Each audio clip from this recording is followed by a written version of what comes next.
Well, good evening, my friends. Kevin the Comic Doctor coming to you with another live CGC unboxing. That's right, 3 boxes, my friends. In fact, I have 6 boxes. Ain't doing that. Tried that once before. Didn't go over. Couldn't go by. Didn't go over very well. We're sticking to 3 boxes, guys. How you doing? I'm Kevin the Comic Doctor. I'm a comic book presser. I'm also an authorized CGC dealer located way up in Oshawa, Ontario, Canada. And every Tuesday night at 8:30 Eastern Standard Time, I come on here and I do a virtual show and tell, showing what you may ask, showing comic books, CGC graded comic books that belong to you, my amazing clients. They're not mine. Heck, they're very rarely are these books mine. They're mostly 99.9% of the time, they belong to clients. And that is the case tonight. 3 boxes to share with you. We've got some signature series books that have come back. We also have some pre-screen order in here. I noticed when I open the box up. Again, guys, I don't open the box up and see what's in there. I just kind of open them up and kind of go for it. You may wonder, well, Kevin, how do you do that? How do you know which book's going to be in there? Because I noticed on every episode, you say there's a book that's going to be featured. Well, what I do cheat a little, I'll be honest. I go over to the CGC website and I look at what's in the box and I just grab the image from there. Guys, if you are new here and you like comic book collecting, you like grading comics, talking about comic books, and everything to do with comic books, I sure hope you consider subscribing to the channel. Tonight, we're going to talk about Star Wars a little bit. We're going to talk about whether or not it's okay to now dislike Star Wars, yet still be a fan. Is that possible? Can you despise something, but still love it oh so very much? We're going to talk a bit about that tonight. And hey, you saw that ad just before I went live here. That's right. Comic Link, Matt Newell and Comic Link are going to be at my shop this Saturday from, I think, 12 till 4 p.m. I think it's the time I have on there. So if you've got books you want to send off to Comic Link for auction, come on by the shop. If you're local, of course, come on by the shop. Well, heck, even if you're not local, come on by the shop. Heck, Matt's coming in from Niagara Falls. He's driving 2.5 hours to get here. So come on by. Come on by. Say hi to Matt. If you have books you want to or are considering having auction through Comic Link, give Matt a call. His phone number and his contact information are at the bottom down below in the info section there, and also on my Facebook page and on my Instagram page. Give him a holler. He wants you to call. He'd rather you call and know what the deal is before getting there and then perhaps being disappointed, bringing your stuff in, perhaps they don't qualify for free shipping or whatever. Anyways, by the way, again, if you are new to Comic Link, the offer is free shipping to Comic Link, all of your books, and 10% commission rate. If you are an existing Comic Link client, you'll get the 10% commission rate, but no free shipping. But hey, Matt's going to pack them up and ship them out for you. Nonetheless, still a lot less work for you to do. All right, guys, listen, let's get to this. I have a bunch of books, like I said. Let's get started. We have one we see pretty much 3 or 4 times every single episode. If I get my trusty overhead cam going, there we go. 7.0 newsstand copy of Wolverine #1 from 1988. And again, guys, they did not. Well, Kevin, what about the Canadian price variant of this book? They did not make a Canadian price variant of Wolverine #1.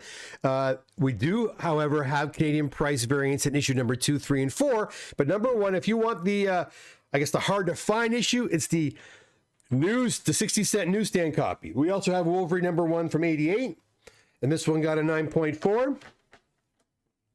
And again, guys, I have no idea whose books these are. All I have are the invoices here, and then my daughter will go through them and arrange them, and then I will contact you when your order is done. We have an 8.0 copy of Avengers Annual 10. We also have a copy of DC Comics Presents, first appearance of He-Man and Skeletor in comic books in a 9.4. Right there. All right, our first 9.8 of the night, my friends. We've got a good book to have in a 9.8. X-Men 266, White Pager, first appearance of Gambit, right there in a 9.8. We'll keep her going. Got some magazines in this box too. All right, we've got a 9.6 copy of Moon Knight #1. Haven't seen this book quite as often as we were. I remember when everyone was submitting this book, guys. Not so much anymore after the series came and left. the books have coming on as well. We also have, oh, I said another 9.8 coming up the ranks here. We've got a 9.4 copy of TMNT number 5. Now, I believe this is when the magazine switched over to comic book form. So number 5, number 1, 2, 3, and 4 of TMNT, as you all know, I'm sure, were the size of, magazine size. From number 5 and on, they were in comic book form. Had they been in comic book form previous, I probably would have bought them. But because they were magazine size, I did not want them because they would not fit in my comic box.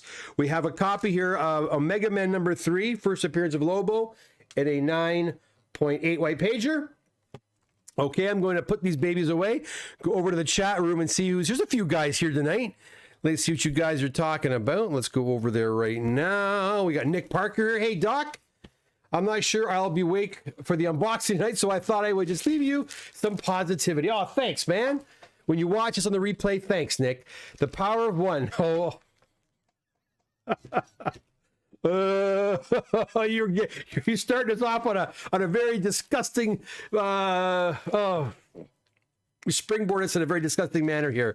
Well, I can hear the song in my head, and those that are in the know how awful that really was. Catch you on the replay. Have a good unboxing. Thanks, Nick. Have a good night. I hope you sleep well. Dave says hello, and Dave knows exactly what Nick is talking about. Guys, we're going to talk about Star Wars. When we get halfway through these books here, we'll stop for a second. We'll talk about whether or not it's okay to despise Star Wars, dislike Star Wars, yet still be a fan. Is that possible? Can you hate something yet love something at the exact same time?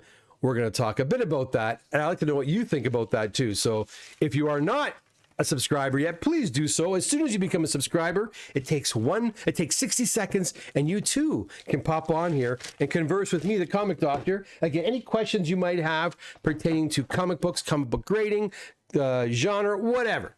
Let's talk. Spartacus 204 says, question for those here, is $400, I saw this one earlier, is $400 for a New Mutants 98 Raw with one color break? So around what grade are we talking? Like an 8 or a 9? Like a 9? I think $400 for around a 9 is probably okay. And are we talking US or are we talking Canadian funds? Where are you watching us from, Spartacus? Hello, Canada, Canuck, Comics, Auctions and Sales. Warren, how is it going? Karen Racer's here, and he says, hey, Kevin and man, act like that. Third episode viewership is looking up just to see how badly the series can go. The dialogue, the acting. I'm hearing Fight Club rumors. They need something. I'll tell you, and we're going to talk about that very soon. Karen Racer. Yeah, I'm not watching it anymore. I'm done. I'm not watching it now anyway. I'm just giving up on it. The Boys is out. Game of Thrones is out. I ain't watching Acolyte anymore. After that last episode. I'm going to talk a bit about that later, though. I'll be honest. I tell you something funny. I did despise the episode. Don't get me wrong. I did not like the episode. But there were things about the episode that could have gone in an interesting way. I have a couple of ideas in this brain of mine that I thought would have been pretty cool. But we'll talk about that later. Bill Campbell. Holy geez, Bill. How's it going? Long time no see. Dave, how's it going? Spider-Man 100%. Sean says, oh, John, Kevin, great topic. Thanks, Sean. Haven't seen you around a while either, buddy. Glad you're here. Warren says, I never got into Star Wars as a kid. I had the bed sheets and comforters and some toys, but I wasn't into it like I was with Spider-Man. Odd man out. I know not everybody likes Star Wars. I had a lot of friends who were exactly my age. Most of my friends actually couldn't give a rat's behind about Star Wars. Me and my buddy Cliff and my buddy Mike, who's no longer with us, God rest his soul, we were all huge Star Wars fans. And my other buddies, the guys I hung around with at school, no, they weren't really into Star Wars. I was kind of a lone wolf when it comes to Star Wars. Sean says, "Die, Doc, those could be mine, but it means they are back real quick." Well, modern books are coming back quick, so it could be. 25 people watching, only 5 people thumbed up. What? 9 now. 31 watching, 9. Come on, guys. Let's get those likes up. It helps the analytics. It helps me get out there. Spartacus 204, Canadian Funds, Winnipeg. Hope my X-Men 266 is there tonight. Well, was that 9-8 yours? I have no idea. Let's keep her going, my friends. Let's keep her going. All right. We have a Thor, another Canadian price variant. A Thor 337 and a 9.6. Right there. Look at this beauty. We got a Godzilla. Oh boy, this grader like 9.6s, it looks like. We got a Godzilla #1, Godzilla #1, also this is a beautiful book. 9.6 white pager. And after last week's episode, I tell you, every time I look at a book now, I'm like, oh my God, should they B-lead this book? Should we lighten this cover? Should we do it? Should we do it? It's like, I don't know what to do, guys. And if you haven't watched last week's episode, you want to go back over and watch the interview that I posted between Swagalos and Matt Nelson regarding cover whitening. Guys, I really do believe it's just a matter of time before CGC starts offering cover whitening. And it ain't going to be cheap. Well, I don't think it's going to be too cheap. Guys, it takes a lot of time to cover white. To do a cover properly, it's several hours. So, you know, what do you charge? All right, 9.6 copy, Punisher #1, and that's a Canadian price variant. And I mentioned earlier, Wolverine #1 did not come in a Canadian price variant. However, Wolverine #2 did, right here, a 9.0. Canadian price variant. We've got more. We've got more in box #1 of 3. 1 of 3, guys. This guy really likes 9.6s. 9.6 copy Hulk 340, also in a 9.6. This one's a newsstand copy. Finally, a 9.8. We've got a long shot #1. Oh, wow. Double cover. Whose is this? Whose is this? I forget who this belongs to. But double cover, long shot #1 and a 9.8 white pager. Interior cover's a 9.8. Exterior cover's a 9.4. So it's a double cover. Pretty cool. Another Wolverine #1. And this one's a newsstand as well. Was the other one a 9.0? Because this is a 9.0 also. I'm going to pack these up and go back because my stack is getting high, which means I must start over again. Guys, if you're new here, hit that subscribe button. Let me know where you are watching from. The other day, we had someone watching from Japan who contacted me, which is pretty crazy. It's really cool to see where everybody is watching from. Again, I'm up here just outside of Toronto, about 45 minutes east of Toronto. 45 minutes on a good day, traffic, being at its best. But yeah, close to Toronto. Where are you watching us from if you are new here? Let's go back to the chat and see if anybody else is making comments. John, hey, John, how's it going? Good to see you.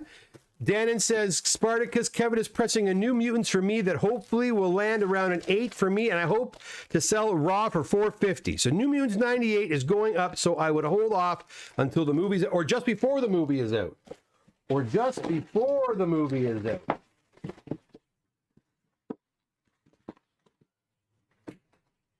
Some people feel it's you don't want to, because if the movie comes out and it blows, you might get stuck with a lemon, right? So you want to get the book out before the movie actually releases. Now, it can go both ways, right? So if the movie comes out and it's a huge success and you've sold your book a week earlier, oh, well, beggars can't be choosers, man. Sometimes you got to strike while the iron's hot. Canadian price variants always has a UPC box. Yes. Basically, Canadian price variant looks exactly the same as a American newsstand, except the price is different. Obviously, the price on it is a little bit different. And of course, direct copies have the Marvel logos in the bottom corner. It could be Spider-Man, mostly Spider-Man. At one point, it was Captain America as well. So, yes. Yes, yes, and yes. All right, let's keep going. Another 1, 2, 3, 4, 5, 6, 7, 8 books. All right. Here are some books that I've been seeing a lot of lately. Right here, 9.0 copy. Legend of Zelda. I've been seeing a lot of this, guys. Right here. Boom. Lots of that. Another Canadian price variant. This one here is of Web of Spider-Man, #1. We've got another Wolverine #1 newsstand copy.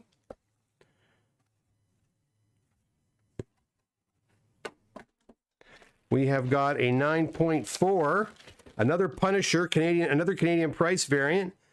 This one is a 9.4, like I said. If you're getting here just now, guys, please hit that like button. We also have a Canadian price variant of Booster Gold #1. People sometimes forget that, hey, wait a second, DC also has, and even Archie Comics has Canadian price variants. It's not just a Marvel thing, it happened across the board. And we also have a Nintendo Comics #1, 8.5. Just looking at this book here and see why they were so mean to it. Let's see. Because let's see what's going on here. Yeah, I can see some staining back there too. But 8.5 right there. Nice copy. And remember, even the TMNT books, #1, #2, were oftentimes stickers were applied, right? You might know what I'm talking about here. Actually, the next two books I have, come here, are magazines from the same order. You guys know what I'm saying. Is there any cracks on these? No. Oftentimes, the TMNT books would have over top of the price, someone would put a price sticker over it and increase the value of, or increase the cost of it because it was being sold in Canada. So how many times have we taken those little stickers off? Unfortunately, oh, by the way, here's a Raphael #1 and a 9.0 white pager, which is cool. Oftentimes when that happens, when you are taking a price sticker off of a magazine like this, it leaves almost like a gloss on the page, unfortunately. Sometimes, rarely, it comes off perfectly. You don't even know it was there. But oftentimes, a little, the oils from the adhesive stains I guess it would stain it a little bit and cause problems. One second.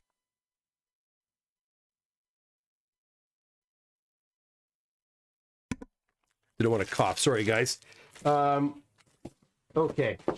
We also have a Snafu #1. I think this belongs to Carlo, I think. Snafu #1 is 7.0. The first appearance of Irving Forbush, Betty Page photo, Stan Lee stories in here, and this is from 1955 with some Stan Lee stuff inside of there. Pretty cool.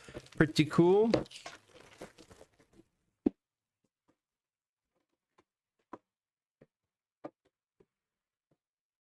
Oh, man. Ooh, it's hot in here, guys. It's hot as hell out here today. I'm sure it's hot everywhere today, but this room is scorching in here. All right, let me put these away and go back to the chat room. John Sherwood's in the house. How you doing, Johnny? David retracted a message. Bad hombre. Canadian dollar is going down and Canadian variants are going up. Yeah, I guess that's right. It happens. It happens. All right. 2 more boxes to go. Guys, also, I will be, if you are from the Montreal area, I wrote it down. Where is it? I think it's right there, 512. If you are in the Montreal area and you are going to Montreal Comic Con, come on by and meet me, the Comic Doctor. That's right. I will be in Montreal. I'll be setting up with Roy's Paper Hero. My buddy's Roy's going to be coming with me. He'll be selling books. I don't think I'll be selling anything. I'm just going there to meet people, say hi, that kind of thing. So come on by. I'll be in booth 512. I am signed up to do signature series over there as well too. I haven't really pushed the agenda on that. I'm not sure if I'm going to take books while I'm there. I am doing signature series for a dealer that's there, so that's going to keep me busy. But yeah, I mean, if there's somebody you want to have a signature from at Montreal, shoot me an email or a text and let me know, and then perhaps we can work something out. I may put a post out, kind of putting a deadline as to when I want your books by, so we can get them done for you. And then, of course, Fan Expo, I'm there again at Fan Expo. And this year I will be doing signature series. I will be putting out notices for that very, very soon. David Dryden's here. Hi, David. Do you press magazines? Yes. We press, as you can see, we press magazines. All kinds of magazines. We press, honestly, the most we press now are Sports Illustrated. We do tons of Sports Illustrated. I have a couple of clients who bring in their monthly installment of 25 Sports Illustrated books, and some other dealers that do as well too. We do Playboy books, Time Life books, all magazines. Keep in mind that some magazines, however, like Life magazines, we compress those, but you can't grade those. Those are too big. CGC's holders don't fit the huge Life size magazines. I did not show them because the owner picked them up on Saturday. We also did a whole slew of those Pokemon magazines that came out, the game guides, the player guides, those really thick, heavy magazines. I sent a bunch of those in as well last month. We just got those back. I have an analog first appearance of Dune, thinking about sending. Thanks. Yeah, Ken can certainly help you out with that if you want to go there, for sure. Yeah, we've been doing magazines for quite some time. Magazines are starting to really pick up. They have been picking up over the last, I'll be honest, about 4 or 5 years ago, I had a couple of American clients started sending me Sports Illustrated. No one else was. They were ahead of the curve, these guys. They were ahead of the curve. The only magazines I was doing 5 years ago usually were like, first appearance, first Playboy #1 with, Marilyn Monroe, or TMNT books, or, Marvel magazines, that sort of thing. New Mutants, the graphic novels, that stuff. But I wasn't seeing a lot of sports books. But then I had a couple of guys, one from Baltimore, another fellow from Chicago, started sending me tons and tons of magazines, Sports Illustrated. And so I really cut my teeth on those and did a hell of a lot of those books. Got some great grades back too. And then it started catching up here. So now a lot of collectors are really going for the magazines, the Sports Illustrated magazines. So I'm seeing that very, very regularly. In fact, I see more Sports Illustrated magazines now than we do any other magazine. They have kind of taken over. All right. Well, that was box number 1. Here's, box number 2. And we have some Signature Series stuff in here. Could this be, I think, no, that can't. This is signed by Chris Claremont, Frank Miller, Joe Rubenstein, authentic. Oh, I see. This one already had a Joe Rubenstein autograph on the first page. Pretty sick. Check this out right there. 9.4. It has several signatures. Rubenstein previously signed it, so they were charged additional $25 for the JSA authentication, but they also got the current. Oh my gosh! Oh my gosh! I haven't seen one of these in a long time. Oh, this person. So I don't know who this belongs to. I don't know who this belongs to. I'm so jealous. Oh my gosh. You ready for this? Oh, you didn't see it. Sorry. I haven't changed. Okay, here we go. This is the one I was talking about. This one here has a Rubenstein signature on the splash page, and then we had, I think, Claremont and Frank Miller sign it at the most recent signing. And again, it's a newsstand copy, 9.4, and it's got the black stripe at the top because of the Rubenstein signature on the front page, or on the splash page, which was authenticated. Now I'm gonna have heart palpitations because this next one is awesome. One of my favorite X-Men covers in a 9.8. Off-white pages, they couldn't give them the white pages. Signed by Terry Austin and Chris Claremont. I don't know whose book that is, but God bless you. Look at that, 9.8. Pressing does work, my friends. Wow, that's a big one. All right, we got some more X-Men books, of course. We've got a first appearance of Dazzler, also signed by Terry Austin and Claremont. Newsstand edition, 9.4.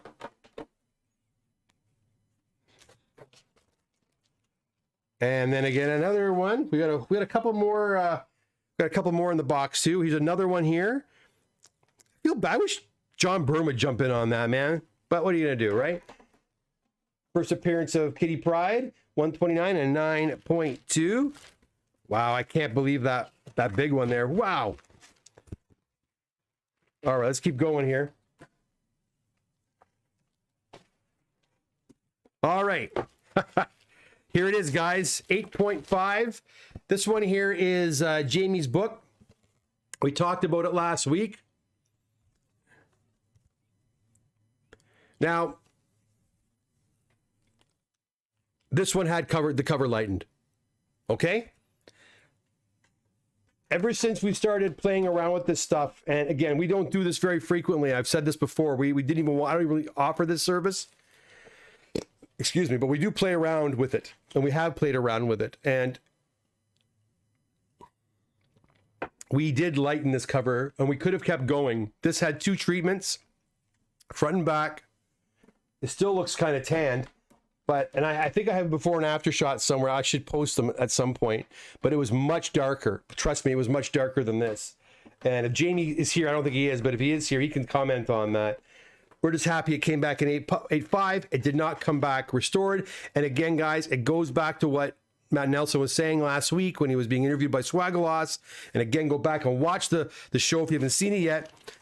It's you got to know when to control it. You know, you don't want to overdo it. It's when you overdo a book where it looks totally unnatural. That's when you're going to get stung. When you start kind of, getting really close, you're overdoing it a little bit. Now, if you look at the inside pages, you really can't see them from here, but they're off-white pages, right? So you don't want to have a super bright cover with off-white pages because it won't look natural. So we stopped. Anyways, you got an 8.5. If we hadn't done that, it probably would have come back a 7.5. Seriously, it was that tanned. All right, here we got also a 9.6 copy of Marvel Superhero Secret Warriors. Say that 10 times fast. And a 9.6 white pages. Right there.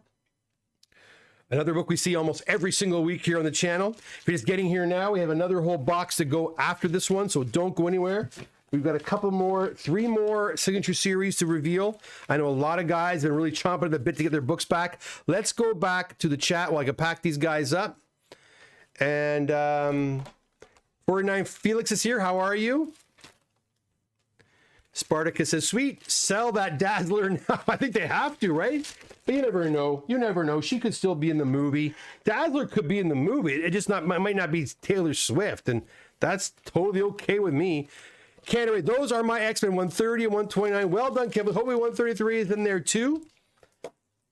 Don't know if they all went together. Are you sure they're your Karen Racer? Because I sent a lot of those books in. So, oh, there's Jamie. Does it look lighter to you, Jamie? Does it look lighter?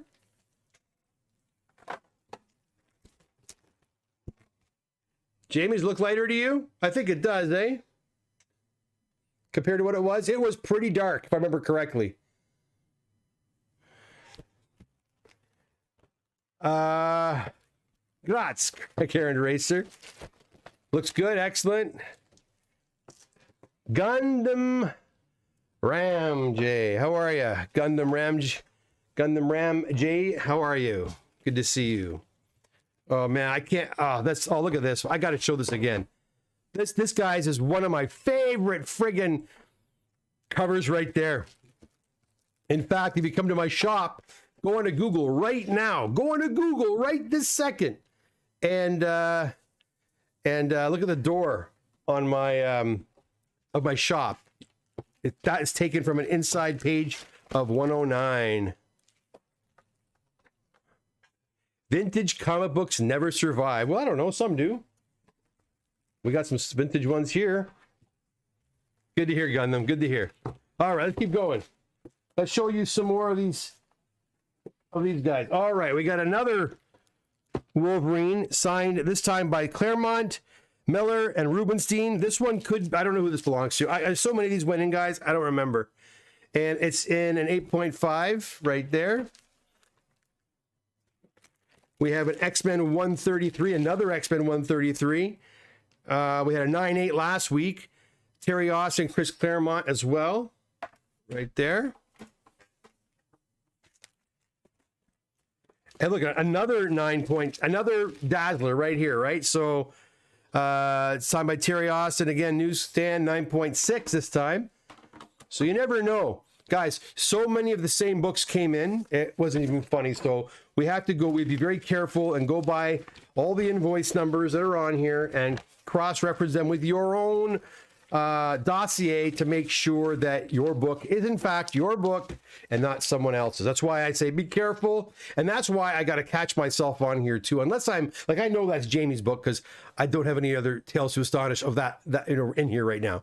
So, but we have a lot of these, so I'm very careful to say, oh yeah, that's Johnny's book or Fred's book.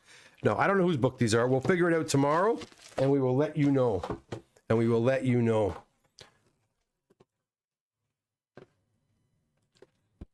There you go, right? Jamie, yes, absolutely good. Okay, good to hear. Love that 109. Boy, oh boy, do I ever. Brad Koski's here. How you doing, Brad? Good to see you. Okay. Guys, just getting here right now. Please hit that like button. Do me a favor. If you like that 109, hit that like button. All right, let's keep going. No more signature series in this box. Now, understand, guys, I've got 3 more boxes to go. I may do another show on Thursday, or I may do a pre-recorded show for next Tuesday. I'm not sure yet. Okay? To be honest, I don't want to waste an unboxing night, but I also want to get these books back to you guys. So at the very least, you're going to get a pre-recorded show next Tuesday. I also have plans to do a live show next Tuesday with some special guests. Working on it on Thursday of next week, I think it is. So I've been talking to Swagglehouse and .99 Newsstand, trying to bring them back. Do a year in review so far. So hit that subscribe button. And of course, hit that notification bell so you know if we do organize this, you will be amongst the first to know about it. Okay, let's keep going here. We got still a ton more books to go. Okay, we got some more X-Men. We got an 8.5 copy of X-Men 101. Nothing wrong with that. I'll switch this over so you guys can see what I see right there. We also have a copy of Superman's pal Jimmy Olsen, number 115, Aquaman appearance. Great cover by Neil Adams and a 5.0. Peter, you out there? Here comes your DC, my friend. We also have a first appearance of Darkseid and Jimmy Olsen, number 134. I'm just checking for cracks, guys. I only have 14 days to get these books back to them if they don't like it. Now, here's a book that I heard is really getting hot. Is it true? I don't know. Amazing Spider-Man number 10 and a 4.0 right here. Glenn was in the shop on Saturday. He said, this book's getting hot, Kev. I said, I have no idea. I follow the news somewhat, but I don't know. I don't keep my finger on the pulse of all the books. We got some more Spider-Man books here, guys. We got an ASM number 12 in an 8.0. Now, could these be... Oh, these are probably... These vintage? Yeah, these are probably Mike's books, I think. Mike V, I think. See, again, I'm not sure. I'm thinking. Amazing Spider-Man 11 in a 6.5. Not a bad grade. So we got a number 18 with a page missing. Similar to other ones, other books in his order also had the page missing. That exact same page. That's a 0.5. We have a number 17, a Green Goblin appearance. Second Green Goblin appearance especially in a 3.0. Right there, I'm running out of room yet again, so I'm going to have to... I will reset and come back. More, hey, listen, you like ASM books? Don't go anywhere. The rest of this box, I think, is all ASM. So don't go anywhere. Let me pack these up, go back to the chat, see what you guys are saying. A bunch of you are here now. Got 42 in the room. All right, guys. And then we're going to talk about Star Wars. We got to get talk. Okay, guys, so get ready. Let's get ready. Have you been watching The Acolyte? What do you think? Get ready to tell me what you think, because we're going to get to that in just a few moments once we're done this box. And then I got a third box to share with you with some pre-screen books. So a lot of 9/8s probably coming up as well. The Dazzler's hot. Yeah, my slabs have loose inner wells. Yeah. You hear that? They all have loose inner wells, dude. They're all loose. Listen, I'm not thrilled with the current design of CGC's slabs. And I hate to admit this, when I hold on to a CBCS slab, it feels pretty friggin' strong and thick, and yeah. And getting into a CBCS slab is a son of a gun, let me tell you. So yeah, every slab I can shake the book around, and you know how I feel about these inner wells kind of crinkling the books when they're inside of these slabs. I look at all these modern books coming back. The modern books especially seem to really not like being inside those inner wells. Books I send out with beautifully straight spines are coming back with indentations. Very, very frustrating for me.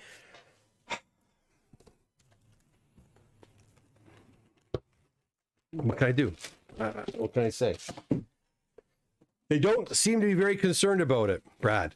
They don't seem to be very concerned about it. Rock City.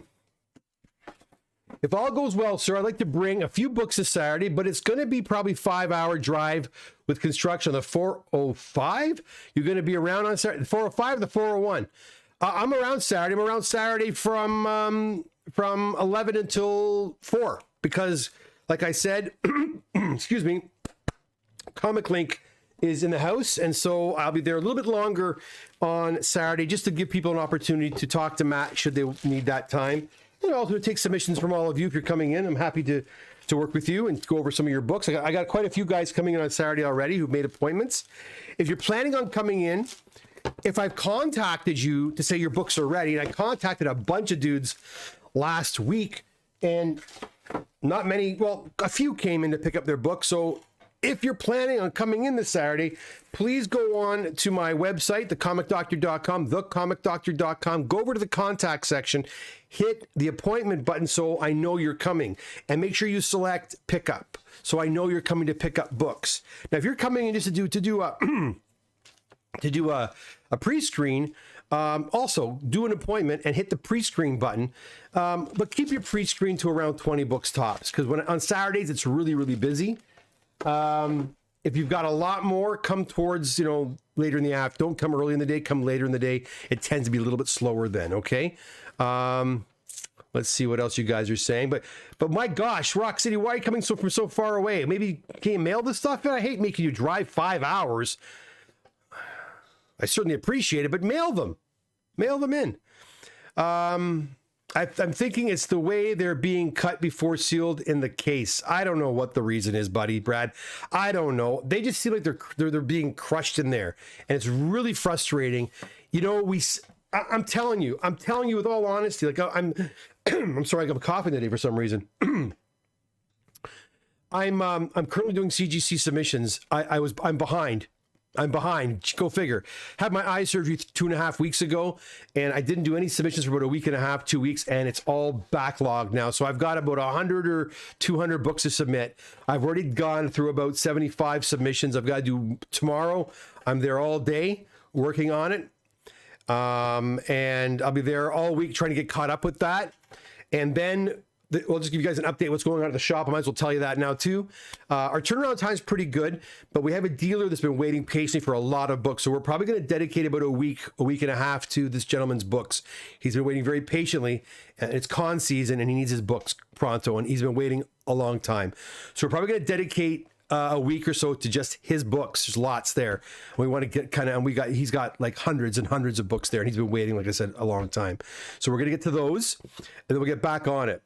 Now, as July rolls around, as you know, I'm away to Montreal first week of July.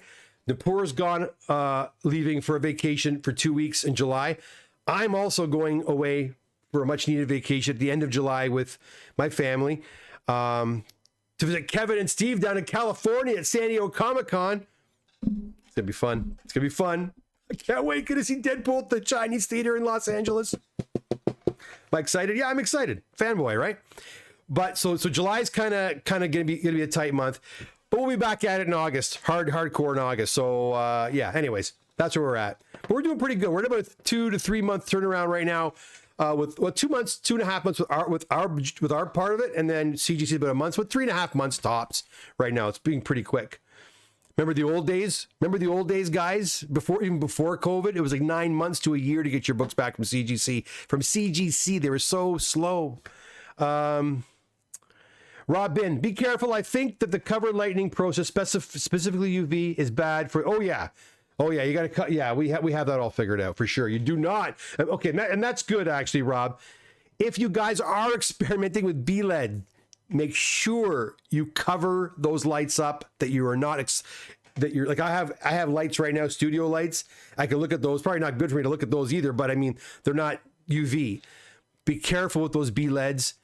Or any UV type light, you want to make sure that they're sealed up, covered, so that you're not exposing your eyeballs to that stuff, because it could be quite bad for you. It could probably cause cataracts. I believe that's the main reason people get cataracts is from UV lights. It's not good for you. Rock City says, Rob Bin, depends on the wattage. There you go. Dannon, page missing but blue label. Yeah, well, because it's so low. If it was a high grade book, it would get a green label.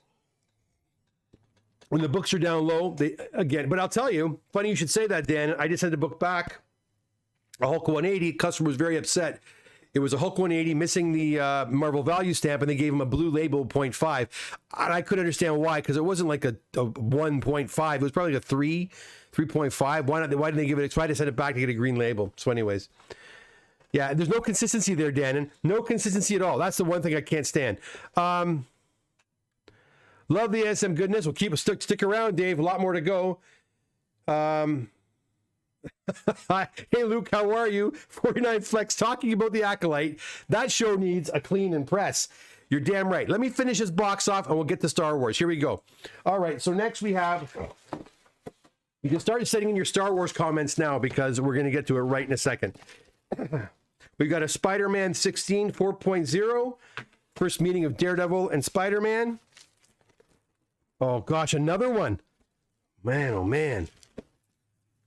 See, this doesn't make any sense. We've got a Spider-Man 21, page 16 missing. We've got a green, see, here we go. Now we got a green label. It's a 5.5. 2 pages are missing and they give it a green label. What's up with that? 5.5. First,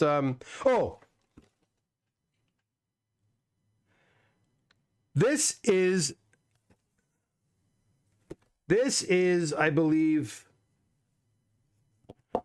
Oh, this might be. No, this can't be mine. That's got to be his. Oh, it's with all the Spider-Man books.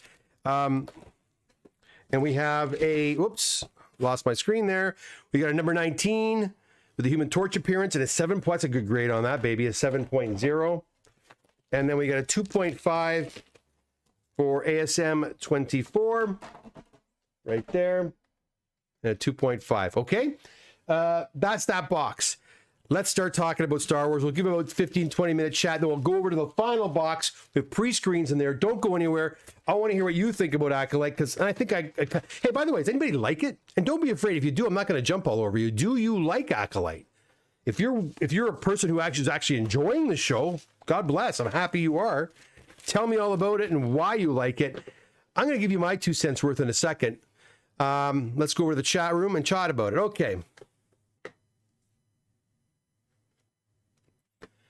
Gundam says, I'm feeling the Spider-Man comics are going to go up in value soon because the association with X-Men 97. Well, listen, ASM books are always a constant. I always refer to ASM books as blue chip books. They're the books everybody comes in the shop looking for. And if you have ASM books that are, under issue, like these Romita books that are, and these Ditko books for under $200 in a shop, and they're complete, people go crazy for them so they can finish these runs. So they are very popular. I couldn't get through the last week's episode, Luke. I barely did. Spartacus says, Rob Bin, if you dig into the lightning, it's not UV, it's actually specific blue lead. There are, yes, you are right. I've heard that too. Oops. Where is it? But there are UV lights people use too, so you gotta be really careful. Dave says, I need an Electro cover to pair with my XM Electro. Dave, I have the first appearance of Electro, also missing a page that I would sell if you're interested. It would still display quite nice. Hey, Dave, how's it going? Thank you. Roxy, till 11 till 4. Good. I only really want to talk to you. So, okay, Rock, come on in. Look forward to talking to you. Look forward to talking to you. Spartacus, well, I'm going to say I'm really liking Acolyte, and I grew up on the originals. Spartacus, God bless, buddy. I'm happy you're liking it. Did my books get shipped out to CGC? No, they're going out. They're going out probably. Sorry for the delay, man. It's just been really hectic. Probably next week. I didn't want to send them by themselves. They just could be too expensive. So they're waiting on. They're all packed. They just haven't gone yet because I'm building up the shipment. That's why. I'll try to send at least one box out this week and then maybe one or two boxes out early next. Rock City. Oh, these are UL candidates, so I prefer to hand deliver them. And of course, meet you, Rock City. Yeah, it'd be great. It'd be great to see you. So again, come on by. I hate that you're driving 5 hours, though. That really sucks. 49 Flex says, you mean woke wars. Okay, here we go. I'm going to reserve judgment until I see it in its entirety. Okay. All right, so can we like these shows? Or can we dislike these shows and still be a Star Wars fan? Of course you can. I'll come back to the chat in a second. Of course you can. You can, of course, still like these shows and like Star Wars and dislike the new Star Wars that's coming out. And like I said on my review of episode 1 and 2, I was looking forward to it. I always look forward to Star Wars. I always do. I get kind of butterflies when they're coming out because I get excited about it. It's just the last several shows have kind of let me down. I'm glad Spartacus is enjoying it, and I know others are probably enjoying it too, and I'm happy for them. But the writing in this show is really bad, and even that I saw episode 3 last. I'm not watching episode 4. I may watch it in the summertime. I'll sit back and just binge it and watch it. But I don't want to add to the numbers, to be honest, because I want them to know that it's not good. That I'm not really digging it. They think that the viewers are kind of stupid. Like that whole part. I'm going to spoil some things now. So if you don't like spoilers, and don't listen anymore. But like last week's episode where the sister said, "You can't leave. I'm going to kill you." Like that was like just a sudden, "I'll kill you," and then she like sets the place on fire, and of course she sets it on fire, and it's a rock. It's made of rock and bricks. And I'm sure you've heard these critiques online, but this whole place, this whole facility goes up in flames, and it's all made of bricks and rock. And I didn't know bricks and rocks were flammable. That being said, I didn't know you could have fire in space like we saw in the first episode. So little things like that, I think I've had enough. These people are not smart enough to write this stuff. But I still think we can be fans, right? Because I still love the original trilogy. I still give credit to that original trilogy for helping me with my own creativity and my own imagination growing up. So I have a huge soft spot for Star Wars. It holds a very special place in my own nostalgia and my own history. So I'm going to love it forever. Now, doesn't mean I got to like what's happening. Things that the missteps that they did in this series. Well, Luke says here, he says, maybe today's will be a bit better. Hopefully, maybe. Rocks, it's hard to be bad. It's if it's that bad, spoil away. Oh, thanks, Dan. But has Star Wars let you down, or has Disney? I think Disney needs to hit a reset button, similar to DC, and bring some new people in. Give Star Wars to Jon Favreau.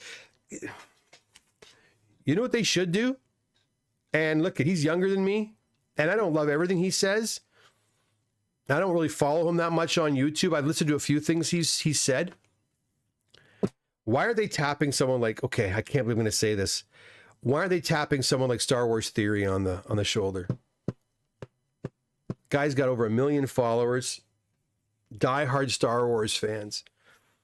The same reason I don't understand why they don't tap Robert Meyer Burnett on the shoulder to help out with Star Trek. These guys know the property, they love the property, and Burnett has the experience and the know-how. I don't know if Star Wars Theory does. He's just a fan, but he's got an audience who listens to him, a fan base that listens to him. Like he loves the prequels, and I'm not a big fan of the prequels myself. But yeah, I don't understand that. But I heard someone earlier mention woke. Someone said it was woke wars. You know, I was actually not minding the whole idea of this female-centric community.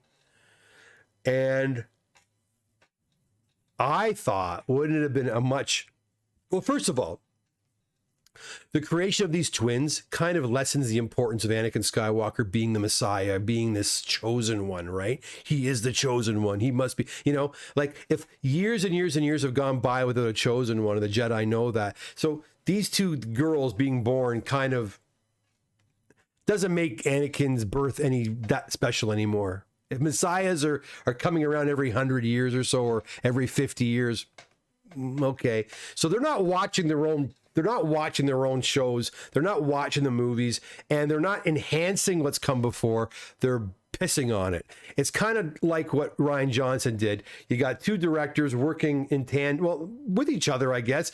J.J. Abrams lays down a foundation. Not a great foundation, but not a bad foundation for Force Awakens. Other guy comes in and just whips it out and just pisses all over it. It's like, but who let him do this? Like, what the hell's going on here? And then the other guy, JJ, comes back and then undoes what the other guy. It's just a shit show, right? It's just like, who's running? It's Kathleen Kennedy. She's been fired for that alone.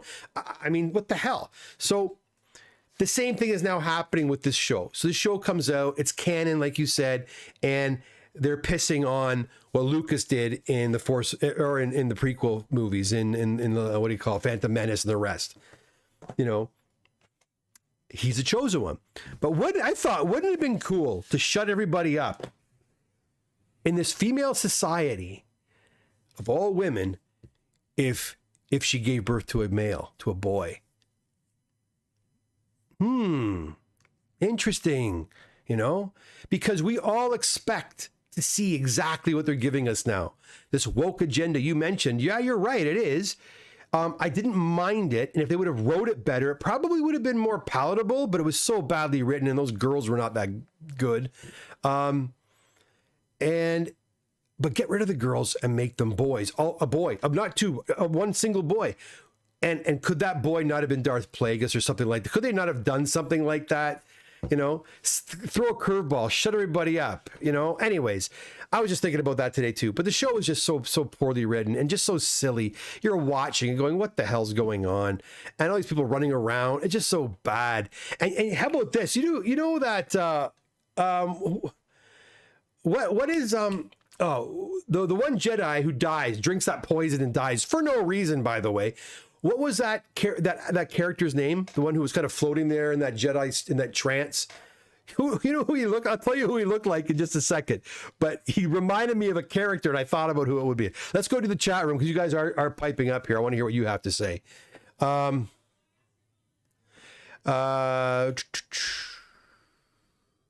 Dave says the Star Destroyer that plunged into the second Death Star wasn't on fire. Listen, explosions can happen. Explosions can certainly happen, but if you watch what happens in the show, it's this little teeny weeny fire on the ship. It was just really strange. I would have been okay with sparks, but a fire? I don't know. It's kind of weird. Rockcity, Dan and Maury, without George Lucas not having total control at Star Wars by committee, which is not what I fell in love with. Okay, I agree with that. Although George Lucas, like I said, he was hungry, right? When he did Star Wars, it was make or break. If that movie did not succeed, he was effed, and it was make or break. And it made, and it worked. But as it started working, Lucas saw what was selling, and he saw kids like me buying up all this stuff.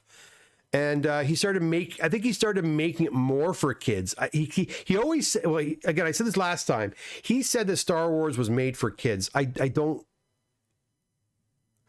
think that's necessarily true. There were elements in Star Wars that would appeal to kids. Think of the original Star Wars. Was it made for kids? Was Empire Strikes Back made for kids, or was Return of the Jedi more made for kids? I think as he went along, it became more for kids. But like I said in my last review, there was a maturity to Star Wars and Empire Strikes Back that as an 8-year-old kid, as a 10-year-old kid, I appreciated that I wasn't being pandered to as a little kid, even a kid who didn't realize it. And maybe it had this maturity to it that was, even though it was directed for young people like myself, I appreciated it and I embraced it. But I think after Empire Strikes Back, when he got to Return of the Jedi, and as he got to the prequels especially, he started thinking about the kids more.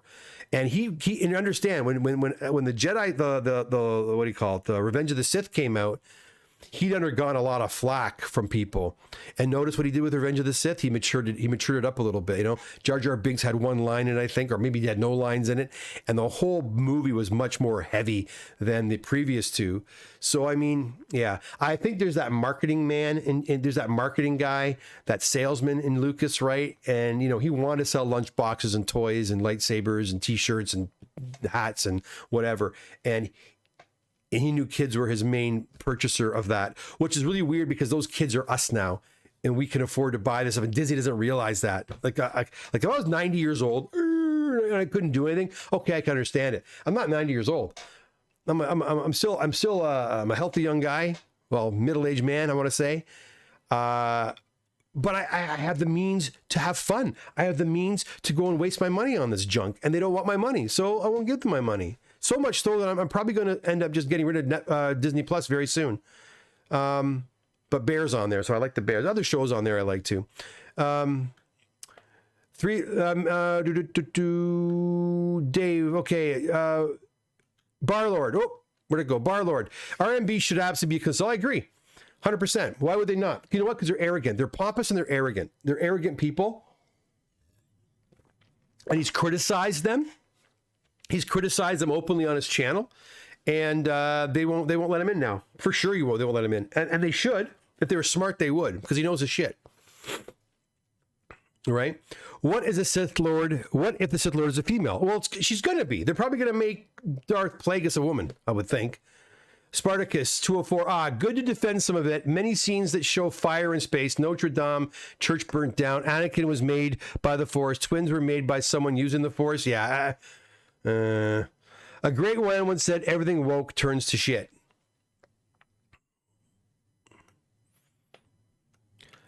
He looks like Fraser. No.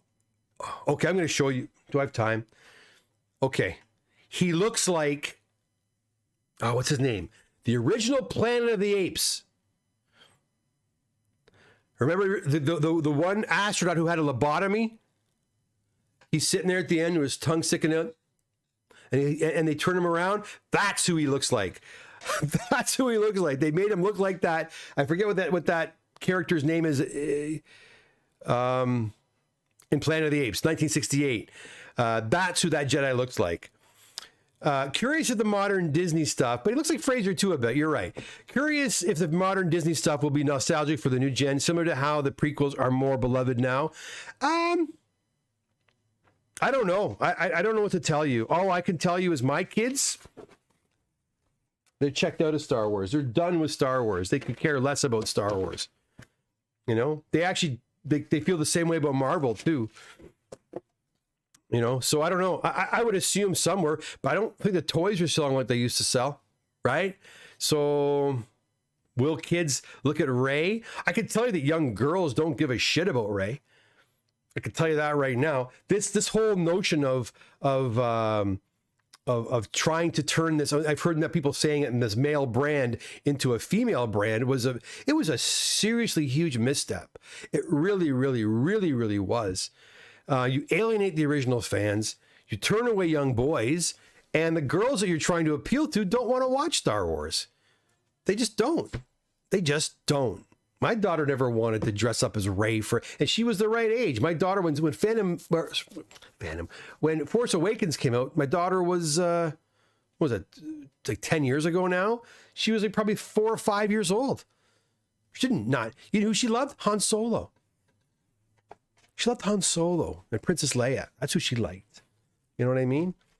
But they tried to force feed us somebody new. And I think Rey could have worked if they would have implemented it properly. But they didn't.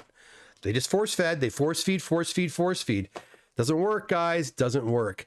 Maybe O'Shea was the cause of the age limit we see 100 years later, and Anakin was supposed to bring balance to the Force.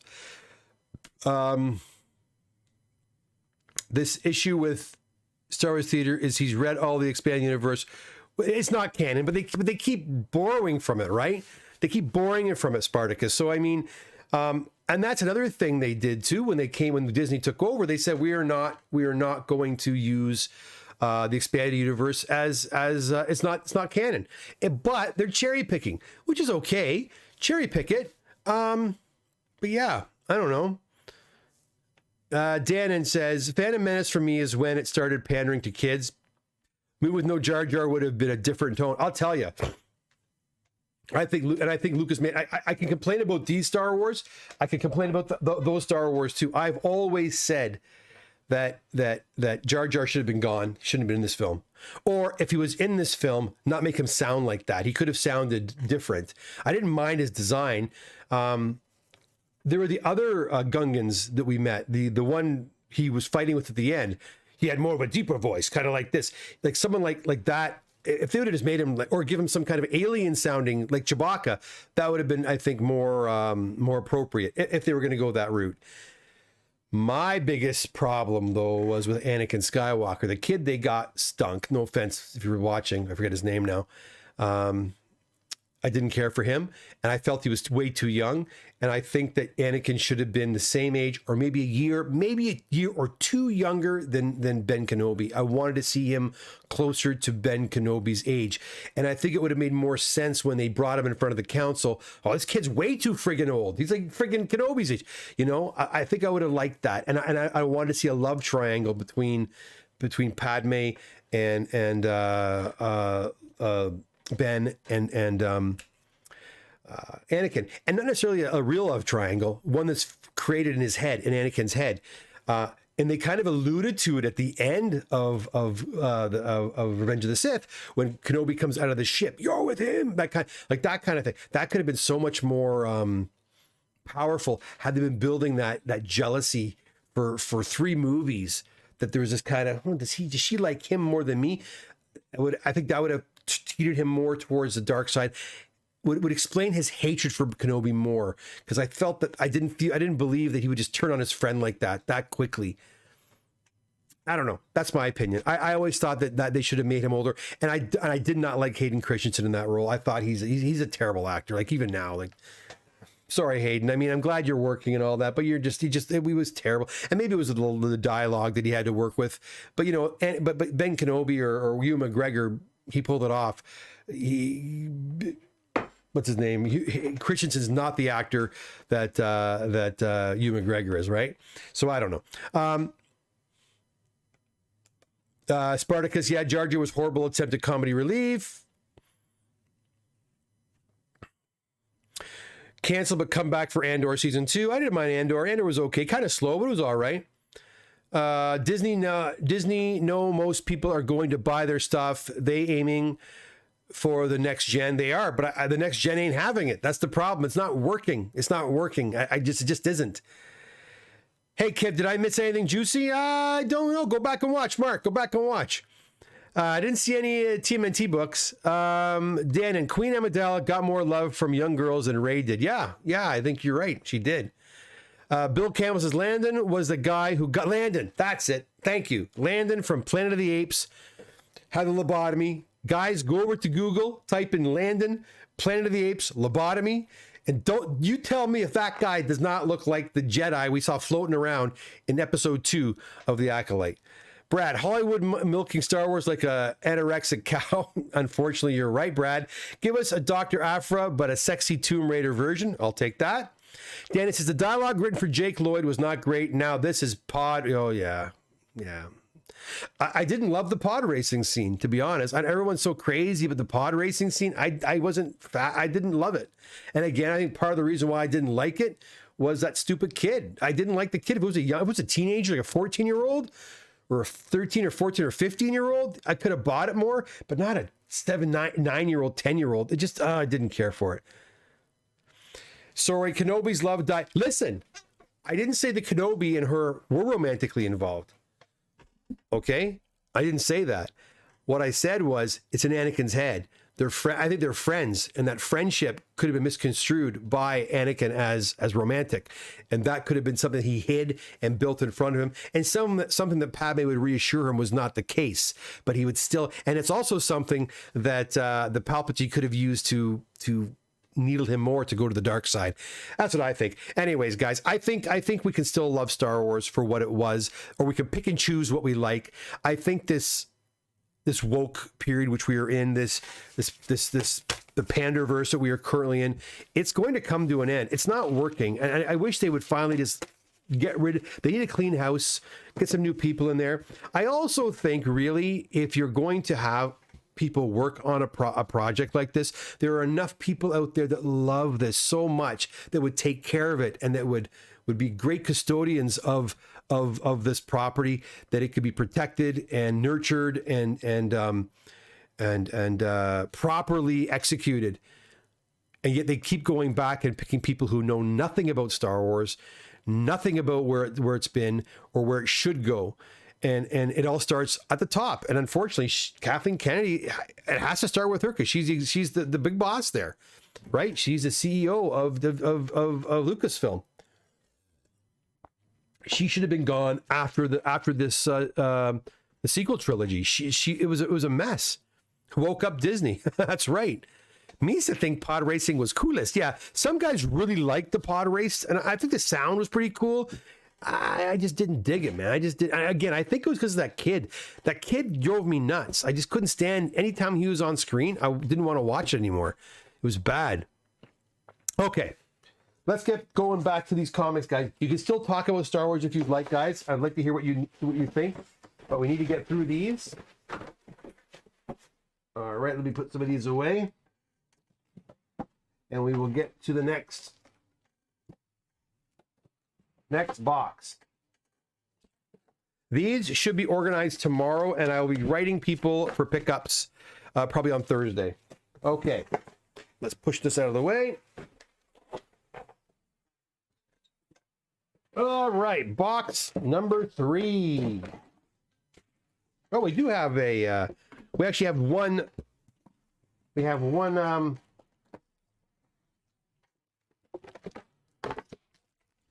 we have one signature series right here.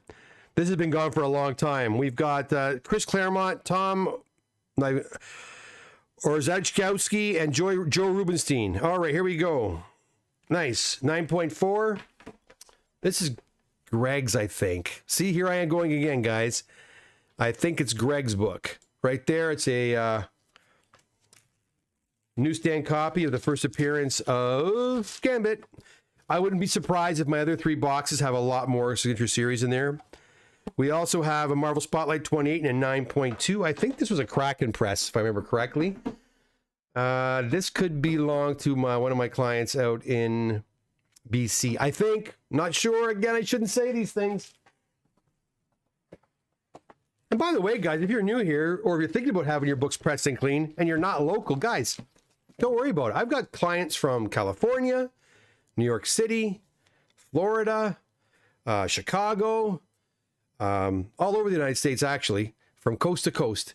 And in Canada, come on, I've got clients in British Columbia, Alberta, Saskatchewan, Manitoba, Montreal, Nova Scotia, New Brunswick, Newfoundland. So yeah, pretty much every province of Canada. So if you are interested in sending your books to the Comic Doctor, don't be afraid. We can work together. I can help you get your books clean pressed and sent off for CGC grading. And if you send me at least 10 books for my exclusive press and clean service, I will pay to have your books shipped to me. That's right. So if you've never used me before, or if you have used me before and you want to send some more books in, go to my website at thecomicdoctor.com, thecomicdoctor.com, fill out a submission form, choose the exclusive press and clean service, submit at least 10 books, and I will send you a shipping label to get a UPS shipping label to get your books to me free of charge. There you go. I'm not sure how much longer I'm gonna do that for, so take advantage while you can. And by the way, that's continent wide. Anywhere in North America, I'll pay. It does not include slab books, though. They have to be raw books, okay? Because slabs are friggin' heavy, guys. Okay, we got a Beneath the Trees Where Nobody Sees, number 1 and a 9.8. We have a Wolverine number 42. Oh, look at that. And a 9.8. These could be pre-screens. They could be. We have, oh, look at that. We have a Spider-Man 607. Pretty book. And a 9.8. We also have another Beneath the Trees. This here is a pre-screen, I believe, and a 9.8.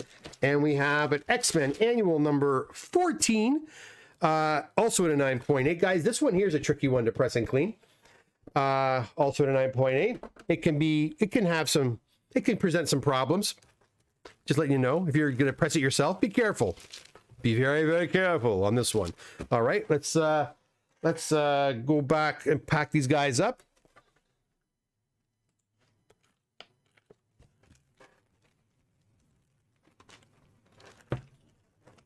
Oh, whoops. You guys are talking up a storm here. Spartacus says, some of the anime was great. Star Wars Vision, Episode 8, Jedi could have been the start of a new series. I couldn't watch it. I couldn't do it. I tried to watch it. The animation wasn't for me. But I'm glad you liked it. Dannon says, not sure if you've seen Freddie Prinze Jr.'s podcast. Yes, I have. He got mad at all the fans, calling them all like, misogynist. He's used a lot of foul language and got mad at the fans. I mean, come on. How can you not look at what's going on over there and not see what's happening? It's so obvious what's happening over there. Arnold says, the pod racing scene kind of reminded me of the Ben-Hur chariot racing scene. Yeah, I guess you could say that, a more modern version of that. I showed Ben-Hur to my Religion Through the Arts class this year, and I think they liked it for the most part, and most of them loved the chariot scene, because it was pretty wicked.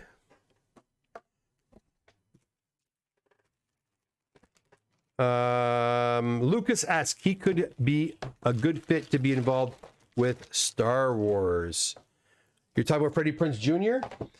Maybe we're thinking of a different interview, because when I saw, he was very angry that people were pissed off about the Ahsoka show or something like that. I don't know.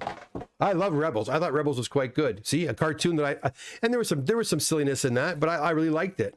Ahsoka, I didn't care for Ahsoka. I thought Ahsoka had a lot of problems. All right, here we go. Some more 9/8s. This, I believe, these are Dave's books, I think. Gnort's Swimsuit Edition number 1. And a 9.8. These just went in recently too. Firefly, the fall of what? The Fall Guys number 4 and a 9.8. Oh, we got some Golden Age books here, guys. From modern right to Golden Age. Look at that. Boom, Superman. Numbers, the Canadian editions. These are, I think, Carlo's books. Number 57 and a 5.5. And Superman number 60 in a 5.5. A really nice copy of Avengers number 19 in an 8.0. Right there. And then Avengers, I'm going to go quick now, guys. I'm going to get through these. And Avengers number 43 in a 5.5. We've got Cheerios Premiums, Walt Disney Productions, 9.4 white pager. They got kind of a strange little comic strip book right there. 9.4, that's pretty crazy, eh? Then we've got a 9.6 copy of New Mutants 98, first appearance of Deadpool, of course. I'm going to just go quick, guys. I'm not going to get rid of the stack. We have an 8.0 copy of ASM 252 Canadian price variant.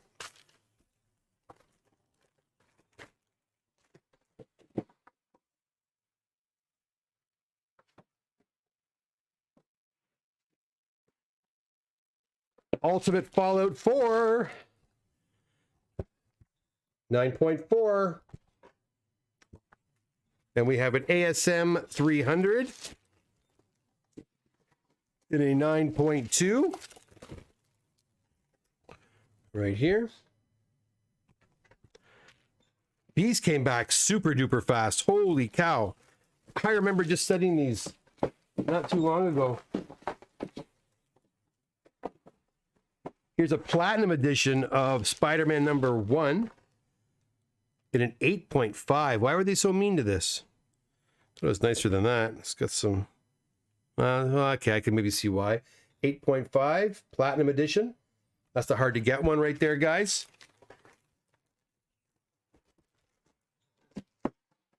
We got an Amazing Spider-Man number 129. This one was pretty rough. Looks a hell lot better in a 3.0. Off-white to white. Ooh, it's hot here. Oh my goodness. Couple of nice... Okay, we got an ASM 300. This one's a little higher grade. And a 9.4 direct copy. And then we end the third box off with a really sweet copy of Amazing Spider-Man number 13. Wow, in an 8.0. Boom. Right there. Now this one, again, have a look. You see that tanning around the edge? Well, that's something the cover lightning will fix. But again, I get nervous. I'm still very nervous. Until I think they start, you know, normalizing it themselves, I'm a little bit hesitant. Like I couldn't tell somebody in good conscience to do that with this. Now, if somebody wanted to do the work, I'll do it, but I won't. I don't think I'd recommend it because it makes me too nervous. Anyways, there you go. Let's see what you guys are saying, and I'm going to get the heck out of here. Looking for a 9.8 number 2 1977. Oh, I don't have one of those. If anybody's got a Star Wars number 2 from 77, send Jonathan a text. Are you sure that's yours with the 266?